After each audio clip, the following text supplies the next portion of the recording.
منقول ہے کہ بنو امیہ کا بادشاہ عبد الملک بن مروان جب ملک شام میں طاعون کی وبا پھیلی تو موت کے ڈر سے گھوڑے پر سوار ہو کر اپنے شہر سے بھاگ نکلا اور ساتھ میں اپنے خاص غلام اور کچھ فوج بھی لے لی، اور وہ طاعون کے ڈر سے اس قدر خائف اور ہراساں تھے کہ زمین پر پاؤں نہیں رکھتا تھا بلکہ گھوڑے کی پشت پر سوار تھا۔ دوران سفر ایک رات اس کو نیند نہیں آئی تو اس نے اپنے غلام سے کہا، تم مجھے کوئی کہانی سناؤ۔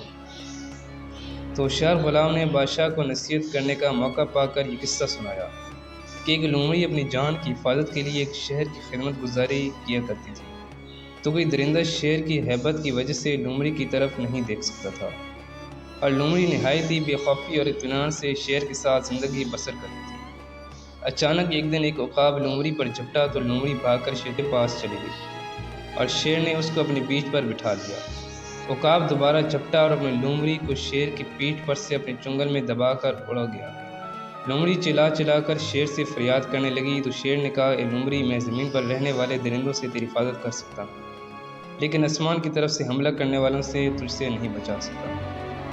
یہ قصہ سن کر عبد الملک بادشاہ کو بڑی عبرت حاصل ہوئی اور اس کو سمجھ میں آ گیا کہ میری فوج ان دشمنوں سے تو میری حفاظت کر سکتی ہے جو زمین پر رہتے ہیں، مگر جو بلائیں اور وبائیں آسمان سے مجھ پر حملہ آور ہوں ان سے مجھے کون میری بادشاہی بچا سکتی ہے؟ نہ میرا خزانہ، نہ میرا لشکر، نہ میری حفاظت کر سکتی ہے۔ آسمانی بلاؤں سے بچانے والا تو بجز خدا کے اور کوئی نہیں ہو سکتا۔ یہ سوچ کر عبد الملک بادشاہ کے دل سے طاعون کی خوف جاتا رہا اور وہ رضا الہی پر راضی رہ کر سکون و اطمینان سے اپنے شاہی محل میں رہنے لگا۔ اچھا، وائس ہو گئی۔